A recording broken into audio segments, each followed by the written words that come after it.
ETV news కు స్వాగతం. తెలంగాణలో బీసీలకు 42% రిజర్వేషన్లు సాధించే వరకు పోరాటం ఆపబోమని కాంగ్రెస్ నేతలు స్పష్టం చేశారు. రాహుల్ గాంధీకి కాంగ్రెస్ పార్టీకి పేరు వస్తుందని, బీసీ రిజర్వేషన్ల బిల్లులను బీజేపీ నేతృత్వంలోని కేంద్ర ప్రభుత్వం తొక్కిపెట్టిందని ఆరోపించారు.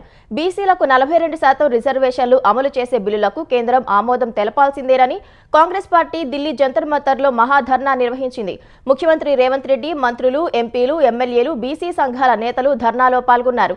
సెప్టెంబర్ 30లోగా స్థానిక సంస్థల ఎన్నికలు నిర్వహించాలన్న హైకోర్టు ఆదేశాలను అమలు చేసేందుకే ఆర్డినెన్స్ గవర్నర్కు పంపినట్లు ముఖ్యమంత్రి రేవంత్ రెడ్డి తెలిపారు. బిల్లులు పంపి 4 నెలలైనా రాష్ట్రపతి ఆమోదముద్ర పడలేదని సీఎం గుర్తు చేశారు. ప్రధాని మోదీ, బీజేపీ బిల్లులను అడ్డుకొని బీసీలకు అన్యాయం చేస్తున్నాయని ఆయన ఆక్షేపించారు. గల్లీలో ఉండలేక ఢిల్లీలో తేల్చుకుందామని మహాధర్నా నిర్వహించినట్లు రేవంత్ స్పష్టం చేశారు. కాంగ్రెస్ బీసీ మహాధర్నాకు ఇండీ కూటమి ఎంపీలు మద్దతు పలికారు. ముస్లిం రిజర్వేషన్ల కోసమే కాంగ్రెస్ ఢిల్లీలో ధర్నా చేస్తుందని కేంద్ర హోంశాఖ సహాయ మంత్రి బండి సంజయ్ ఆరోపించారు. కామారెడ్డిలో బీసీ డిక్లరేషన్ ఇచ్చిన కాంగ్రెస్ ఇప్పుడు ముస్లిం డిక్లరేషన్ అమలు చేయడానికి ప్రయత్నిస్తోందని మండిపడ్డారు. బీసీ ముసుగులో ముస్లింలకు 100% రిజర్వేషన్లు అమలు చేసే కుట్ర జరుగుతోందని ఆక్షేపించారు. అందుకే కాంగ్రెస్ ధర్నాకు బీసీల మద్దతు కరువైందన్నారు. బీసీలకు 42% రిజర్వేషన్లను అమలు చేస్తే తెలంగాణలో కాంగ్రెస్ ప్రభుత్వానికి బీజేపీ సంపూర్ణ మద్దతు ఇస్తుందని బండి సంజయ్ స్పష్టం చేశారు. ఇదే సమయంలో బీసీలకు ఏ పార్టీ ఏం చేసిందో బహిరంగ చర్చకు సిద్ధమని సవాల్ చేశారు. 50 ఏళ్ల కాంగ్రెస్ పాలనలో ఏనాడైనా బీసీని ప్రధానిని చేశారా అని ప్రశ్నించారు. ఉమ్మడి ఏపీలో 48 ఏళ్ల కాంగ్రెస్ పాలనలో ఒక్క బీసీనైనా సీఎంను చేశారా చెప్పాలన్నారు. తెలంగాణ మంత్రివర్గంలో నామినేటెడ్ పదవుల్లో ఎంతమంది బీసీలకు ఇచ్చారో చర్చిద్దామా అని ప్రశ్నించారు. కేంద్రంలో 27 మంది బీసీలకు మంత్రి పదవులు, అనేక రాష్ట్రాలకు బీసీలకు సీఎం పదవులు ఇచ్చిన ఘనత బీజేపీకే దక్కుతుందన్నారు. కేంద్రంపై నెపమోపి బీసీ రిజర్వేషన్ల నుంచి తప్పుకోవాలనుకుంటున్న కాంగ్రెస్ యూపీ, బెంగాల్, బీహార్ తరహాలోనే తెలంగాణలోనూ కనుమరుగవుతుందని బండి సంజయ్ హెచ్చరించారు. బీసీ రిజర్వేషన్ల సాధన పేరుతో ఢిల్లీలో కాంగ్రెస్ నేతలు దొంగ దీక్ష చేస్తున్నారని జాగృతి అధ్యక్షురాలు కల్వకుంట్ల కవిత ఆరోపించారు. సామాజిక తెలంగాణ అంటే ఢిల్లీలో దొంగ దీక్షలు చేయడం కాదని, తెలంగాణలో గల్లీ గల్లీ తిరుగుతూ ప్రజల కష్ట నష్టాలను తెలుసుకోవాలని సూచించారు. హైదరాబాద్ జాగృతి కార్యాలయంలో ఆచార్య జయశంకర్ జయంతి కార్యక్రమంలో పాల్గొన్న ఆమె తాను తలపెట్టిన 72 గంటల ధర్నాను ప్రభుత్వం కుట్రతో అడ్డుకుందని ఆరోపించారు. వరుస దీక్షలతో కాంగ్రెస్, బీజేపీ తెలంగాణ ప్రజలను అయోమయానికి గురిచేస్తున్నాయన్నారు. తెలంగాణ నుంచి ఫిలిప్పీన్స్ కు పెద్ద ఎత్తున బియ్యాన్ని ఎగుమతి చేసేందుకు ప్రయత్నిస్తున్నామని తెలంగాణ పౌర సరఫరాల శాఖ మంత్రి ఉత్తమ్ కుమార్ రెడ్డి వెల్లడించారు. ఈ మేరకు ఢిల్లీలో ఫిలిప్పీన్స్ వ్యవసాయ శాఖ మంత్రిని కలిసిన ఆయన తెలంగాణ నుంచి వచ్చే బియ్యం మంచి నాణ్యత కలిగి ఉంటాయని చెప్పినట్లు తెలిపారు. ఇందుకు సానుకూలంగా స్పందించిన ఫిలిప్పీన్స్ మంత్రి తెలంగాణ బియ్యం కొనుగోలుకు ఆసక్తి చూపారని ఉత్తమ్ వివరించారు. మహిళల ఉచిత బస్సు ప్రయాణం సహా 12 రకాల నిర్ణయాలకు ఆంధ్రప్రదేశ్ మంత్రివర్గం ఆమోదముద్ర వేసింది. ముఖ్యమంత్రి చంద్రబాబు నేతృత్వంలో సచివాలయంలో సమావేశమైన మంత్రివర్గం ఆగస్టు 15న ప్రారంభించే మహిళలకు ఉచిత బస్సు పథకం స్త్రీ శక్తికి పచ్చజెండా ఊపింది. నూతన బార్ పాలసీకు ఆమోదముద్ర వేసింది. పర్యాటక శాఖ పరిధిలోని 22 హోటళ్లు, రిసార్టులు, క్లస్టర్ల మెయింటెనెన్స్ కోసం ఏజెన్సీ ఎంపిక నిర్ణయాన్ని పర్యాటక శాఖ ఎండీకి కట్టబెడుతూ నిర్ణయం తీసుకుంది. తిరుపతిలో ఒబరాయ్ హోటల్ కు కేటాయించిన 25 ఎకరాల టీటీడీ భూమిని రద్దు చేసే ప్రతిపాదనకు అంగీకారం తెలిపింది. నాయి బ్రాహ్మణుల సెల్లులకు 200 యూనిట్ల వరకు ఉచిత విద్యుత్ కల్పించే నిర్ణయానికి ఆమోదముద్ర వేసింది. వివిధ మావోయిస్టు అనుబంధ పార్టీలపై ఉన్న నిషేధం కొనసాగించాలని నిర్ణయించింది. పలు ఏపీపీ పోస్టుల మంజూరుకు ఆమోదముద్ర వేసింది. పుట్టపర్తి, మొవ్వ, గన్నవరం, గాజువాక, తిరుపతిలో శాశ్వత ప్రాతిపదికన 5 అసిస్టెంట్ పబ్లిక్ ప్రాసిక్యూటర్ పోస్టుల ఏర్పాటుకు అంగీకరించింది. విద్యుత్ రంగంలో ఎస్బీఐ, యూబీఐ బ్యాంకులకు 900 కోట్ల గ్యారంటీ ఇస్తూ తీసుకున్న నిర్ణయానికి కేబినెట్ పచ్చజెండా ఊపింది. ఏపీ ఎస్పీడీసీఎల్ కు 3545 కోట్లు, ఏపీ సిపిడిసిఎల్ కు 1029 కోట్లు మంజూరు చేస్తూ పవర్ ఫైనాన్స్ కార్పొరేషన్ ఇచ్చిన రుణానికి ప్రభుత్వ గ్యారంటీ ఇచ్చేందుకు ఆమోదం తెలిపింది. పాఠశాల విద్యలో పలు జీవోలకు రాటిఫికేషన్ ఇచ్చింది. అసెంబ్లీ ఎన్నికలకు ముందు చేపట్టిన యువగళం పర్యటనలో ఇచ్చిన మరో హామీని ఏపీ విద్యాశాఖ మంత్రి నారా లోకేష్ నెరవేర్చారు. కర్నూలులోని అశోక్ నగర్ లో నగరపాలక సంస్థ పంప్ హౌస్ ప్రాంతంలో 4 దశాబ్దాలుగా ప్రభుత్వ స్థలంలో నివాసం ఉంటున్న 150 మంది గూడెం కొట్టాలు వాసులకు శాశ్వత ఇళ్ల పట్టాలు పంపిణీ చేశారు. నిరుపేదలైన వారు గూడెం కొట్టాల ప్రాంతంలో పూరి గుడిసెలు వేసుకుని 4 దశాబ్దాలుగా నివాసం ఉంటున్నారు. తమకు శాశ్వత పట్టాలు ఇవ్వాలని వారు ఏళ్లుగా ప్రజాప్రతినిధులను కోరుతున్నా ఎవరూ పట్టించుకోలేదు. యువగళం పాదయాత్రలో భాగంగా కర్నూలు వచ్చిన లోకేష్ ను అప్పటి కర్నూలు నియోజకవర్గ టీడీపీ ఇన్ఛార్జ్ టీజీ భరత్ నేతృత్వంలో గూడెం కొట్టాలు వాసులు కలిసి తమకు శాశ్వత పట్టాలు అందించాలని విజ్ఞప్తి చేశారు. వెంటనే స్పందించిన లోకేష్ కూటమి ప్రభుత్వం అధికారంలోకి వచ్చిన తర్వాత పట్టాలు మంజూరు చేస్తామని హామీ ఇచ్చారు. ఈ మేరకు 2025 జనవరిలో తీసుకువచ్చిన జీవో నెంబర్ 30 ద్వారా కోట్ల విలువ చేసే సుమారు ఎకరా స్థలాలు నిరుపేదలకు ఇళ్ల పట్టాలు ఇవ్వగా వారు ఇవాళ లోకేష్ ను కలిసి కృతజ్ఞతలు తెలిపారు. ఏపీ మద్యం కుంభకోణానికి విజయసాయిరెడ్డి సూత్రధారి అని టీడీపీ సీనియర్ నేత ఆనం వెంకటరమణారెడ్డి ఆరోపించారు. లిక్కర్ స్కామ్ జరిగిందంటూనే తనకు సంబంధం లేదని సాయిరెడ్డి నాలుక మడతేస్తున్నారని మండిపడ్డారు. డబ్బులు దోచుకునేందుకే ప్రభుత్వ మద్యం దుకాణాలు తెచ్చారని ధ్వజమెత్తారు. లిక్కర్ స్కామ్ తో విజయసాయిరెడ్డికి లింక్ ఉందంటే వైసీపీ నేతలందరికీ సంబంధం ఉన్నట్లేనని ఆనం తేల్చి చెప్పారు. లిక్కర్ స్కామ్ తో సంబంధం లేదని జగన్ చెప్పగలరా అని సవాల్ విసిరారు. ఉత్తరాఖండ్ ఉత్తరకాశీ జిల్లా ధరాలి గ్రామాన్ని ముంచెత్తిన వరద ధాటికి చనిపోయిన వారి సంఖ్య 5కు చేరింది. ధరాలిని వరద ముంచెత్తినప్పటి నుంచి సహాయ చర్యలను కొనసాగిస్తుండగా ఇవాళ మరో మృతదేహాన్ని వెలికితీశారు. ప్రతికూల వాతావరణ పరిస్థితుల మధ్య సహాయ చర్యలు చేస్తున్న ఎన్డీఆర్ఎఫ్, ఎస్డీఆర్ఎఫ్, ఐటీబీపీ, ఆర్మీకి చెందిన ప్రత్యేక బృందాలు ఇప్పటి వరకు 130 మందిని కాపాడారు. మరో 60 మంది గల్లంతైనట్లు అనుమానిస్తున్న అధికారులు వారి కోసం గాలింపు కొనసాగిస్తున్నారు. నిన్నటి మెరుపు వరదలకు ధరాలి గ్రామం సగానికి సగం తుడిచిపెట్టుకుపోయింది. రోడ్లు, వంతెనలు కొట్టుకుపోయాయి. చాలా ప్రాంతాల్లో పెద్ద ఎత్తున బురద మేటలు వేసింది. ఫలితంగా రాకపోకలు నిలిచిపోయాయి.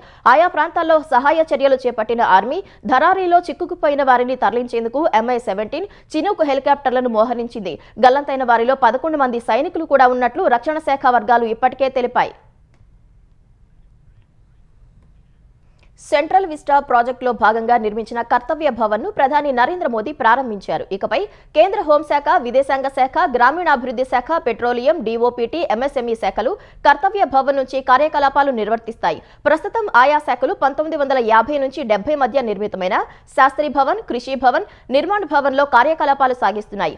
ఆ భవనాలు ప్రస్తుత అవసరాలకు చాలనందునే కేంద్రం సెంట్రల్ విస్టా ప్రాజెక్టు చేపట్టింది. ఇందులో భాగంగా ఇప్పటికే నూతన పార్లమెంటు భవనం అందుబాటులోకి వచ్చింది. ప్రస్తుతం కేంద్ర సచివాలయ నిర్మాణ పనులు కొనసాగుతున్నాయి. ఇందులో మొత్తం 10 భవనాలు రానుండగా 3వ భవనం కర్తవ్య భవన్ నిర్మాణం పూర్తయింది. 1.05 లక్షల చదరపు అడుగుల్లో కర్తవ్య భవన్ నిర్మించారు. అమెరికా అధ్యక్షుడు డొనాల్డ్ ట్రంప్ టారిఫ్ల పెంపుపై సంకేతాలు ఇచ్చిన వేళ భారత రిజర్వ్ బ్యాంక్ కీలక వడ్డీ రేట్లను యథాతథంగా ఉంచింది. ఈ ఏడాది ఇప్పటికే వరుసగా 3 సార్లు వడ్డీ రేట్లను తగ్గించిన రిజర్వ్ బ్యాంక్ ప్రపంచవ్యాప్తంగా నెలకొన్న ఆర్థిక పరిస్థితులను దృష్టిలో పెట్టుకుని ప్రస్తుత వడ్డీ రేట్లను కొనసాగించాలని నిర్ణయించింది. ఫిబ్రవరి, ఏప్రిల్లో 25 బేసిస్ పాయింట్లు, జూన్లో 50 బేసిస్ పాయింట్లు తగ్గించినందున రెపో రేట్ 5.5% తగ్గగా ఈసారి అదే రేటు కొనసాగించింది. 2025-26 ఆర్థిక సంవత్సరంలో దేశ వృద్ధి రేటు అంచనా 6.5% కొనసాగించిన RBI ద్రవ్యోల్బణం అంచనాలను 3.7% నుంచి 3.1%కి తగ్గించింది. తదుపరి ద్రవ్య పరపతి సమీక్షను అక్టోబర్ 1న ప్రకటించనున్నట్లు తెలిపింది.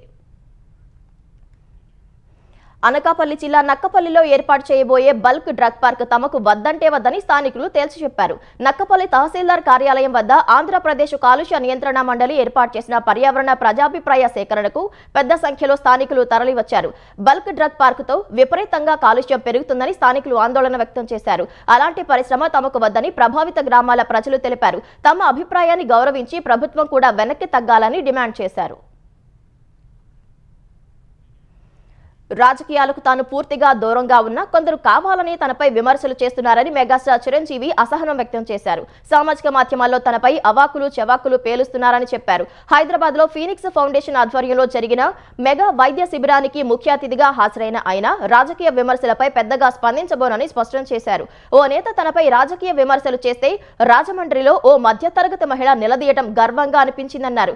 అలాంటి ప్రేమ, అభిమానమే తనకు రక్షణ కవచమన్న చిరంజీవి రాజకీయ విమర్శలపై మాట్లాడాల్సిన అవసరం లేదన్నారు. అలాంటి వారికి తాను చేసిన మంచి పనులే సమాధానం చెబుతాయని చిరంజీవి స్పష్టం చేశారు. చట్టబద్ధమైన గేమింగ్ యాప్ కోసం ప్రచారం చేసినట్లు సినీ నటుడు విజయ్ దేవరకొండ తెలిపారు. బెట్టింగ్ యాప్స్ కు ప్రచారం చేసిన కేసులో విజయ్ దేవరకొండ ఇవాళ ఈడీ విచారణకు హాజరయ్యారు. ఈడీ అధికారులు ఆయనను 4.5 గంటల పాటు ప్రశ్నించారు. అనంతరం మాట్లాడిన Vijay gaming apps, betting apps కు తేడా ఉందన్నారు. తాను ప్రచారం చేసిన యాప్ వివరాలు సహా ఈడీ అడిగిన వివరాలన్నీ వెల్లడించారని తెలిపారు. అందుకు సంబంధించిన అకౌంట్, కంపెనీ లావాదేవీల వివరాలు ఇచ్చినట్లు వివరించారు. ఈ వివరాలతో ఈడీ అధికారులు సంతృప్తి చెందారని పేర్కొన్నారు. దేశంలో ఏది తప్పో ఒప్పో చెప్పేందుకు కోర్టులు ఉన్నాయన్న విజయ్ దేవరకొండ చట్టబద్ధమైన యాప్స్ లకు జియో లొకేషన్ లాక్ ఉంటుందన్నారు. అనుమతి ఉన్న ప్రాంతంలోనే అవి పనిచేస్తాయని చెప్పారు. A23 యాప్ తెలంగాణలో వాడే అవకాశం లేదని విజయ్ దేవరకొండ స్పష్టం చేశారు. రష్యా విషయంలో ఐరోపా దేశాలే కాకుండా అమెరికా కూడా ద్వంద్వ ప్రమాణాలు పాటిస్తున్నట్లు బయటపడింది. రష్యాతో వాణిజ్య సంబంధాలు కొనసాగిస్తున్నందుకు భారత్పై 25% సుంకాలు విధించడం సహా పెనాల్టీ వేస్తారంటూ బెదిరింపులకు పాల్పడుతున్న అమెరికా అధ్యక్షుడు డొనాల్డ్ ట్రంప్ మాస్కో నుంచి అమెరికా దిగుమతులు కొనసాగించడంపై అమాయకత్వం ప్రదర్శించారు. రష్యా నుంచి చమురు కొనుగోలు చేస్తున్నందుకు తమపై సుంకాలు విధించిన అమెరికా మాస్కో నుంచి యురేనియం, రసాయన ఎరువులు ఎందుకు కొనుగోలు చేస్తోందన్న భారత ప్రశ్నకు ఏ సమాధానం చెప్పలేకపోయారు. ఈ అంశంపై మీడియా ప్రశ్నించగా ఆ విషయం తనకు తెలియదంటూ ట్రంప్ దాటవేత ధోరణి ప్రదర్శించారు. రష్యా నుంచి ముడి చమురు కొనుగోలుపై అమెరికా ఆగ్రహం వ్యక్తం చేసినప్పటికీ కేంద్ర ప్రభుత్వం ఏమాత్రం వెనుకడుగు వేయటం లేదు. అమెరికా హెచ్చరికలను బేఖాతరు చేస్తూ రష్యా నుంచి మరిన్ని S-400 గగనతల రక్షణ వ్యవస్థలను కొనుగోలు చేయాలని భావిస్తోంది. ఈ మేరకు రష్యాతో సంప్రదింపులు జరిపేందుకు జాతీయ భద్రతా సలహాదారు అజిత్ డోభాల్ రష్యాకు వెళ్లనున్నారు. ఈ పర్యటనలో రక్షణ, ఇంధన సంబంధాల బలోపేతమే లక్ష్యంగా ఆయన చర్చలు జరపనున్నారు. ఆపరేషన్ సింధూర్ సమయంలో పాకిస్తాన్ దాడులను సమర్థంగా తిప్పికొట్టిన S-400 గగనతల రక్షణ వ్యవస్థల కొనుగోలు సహా ఇరు దేశాల రక్షణ రంగ పరిశ్రమల మధ్య సహకారంపై చర్చించనున్నారు. 5వ తరం యుద్ధ విమానం అయిన Su-57 కొనుగోళ్లపై కూడా డోబాల్ మంతనాలు జరిపే అవకాశం ఉందని తెలుస్తోంది. రష్యా, భారత్ మధ్య రక్షణ సహకారంపై డోబాల్తో చర్చలుంటాయని రష్యా కూడా ఓ ప్రకటనలో తెలిపింది. భారత్పై గణనీయంగా సుంకాలు పెంచుతానంటూ అమెరికా అధ్యక్షుడు ట్రంప్ బెదిరింపులకు దిగుతున్నప్పటికీ ప్రధాని మోదీ మౌనంగా ఉంటున్నారని కాంగ్రెస్ అగ్రనేత రాహుల్ గాంధీ విమర్శించారు. అమెరికాలో అదానీపై విచారణ జరుగుతుండటం వల్లే టారిఫ్లపై ట్రంప్ పదే పదే బెదిరింపులకు పాల్పడినా మోదీ మౌనంగా ఉంటున్నారని రాహుల్ ఎక్స్లో పోస్టు చేశారు. ఈ విషయాన్ని దేశ ప్రజలు అర్థం చేసుకోవాలన్నారు. మరోవైపు ట్రంప్ హెచ్చరికలపై ప్రధాని మోదీ స్పందించకపోవడంపై ప్రతిపక్షాల నుంచి తీవ్ర విమర్శలు వ్యక్తమవుతున్నాయి. ట్రంప్తో ప్రధాని మోదీ కౌగిలింతల దౌత్యం కుప్పకూలిందంటూ కాంగ్రెస్ పార్టీ ప్రధాన కార్యదర్శి జయరాం రమేష్ ఎద్దేవా చేశారు. జమ్మూ కశ్మీర్ అంశంపై పాకిస్తాన్ ప్రధాని షహబాజ్ షరీఫ్ మరోసారి వివాదాస్పద వ్యాఖ్యలు చేశారు. భారత్, పాకిస్తాన్ మధ్య ఉద్రిక్తతలకు కశ్మీర్ ప్రధాన కారణమంటూ అక్కసు వెళ్లగక్కారు. ఆర్టికల్ 370 రద్దై 6 ఏళ్లు పూర్తి చేసుకున్న సందర్భంగా షరీఫ్ ఈ విధంగా వ్యాఖ్యలు చేశారు. ఆర్టికల్ 370 రద్దు చేయడంలో భారత్ ఏకపక్ష వైఖరి ప్రదర్శించిందంటూ విమర్శలు గుప్పించారు. ఈ సమస్యపై న్యాయపరమైన పరిష్కారానికి తమ విదేశాంగ విధానం కట్టుబడి ఉందని పేర్కొన్నారు. తాము ఘర్షణల కన్నా దౌత్యాన్నే ఇష్టపడతామని షరీఫ్ చెప్పుకొచ్చారు.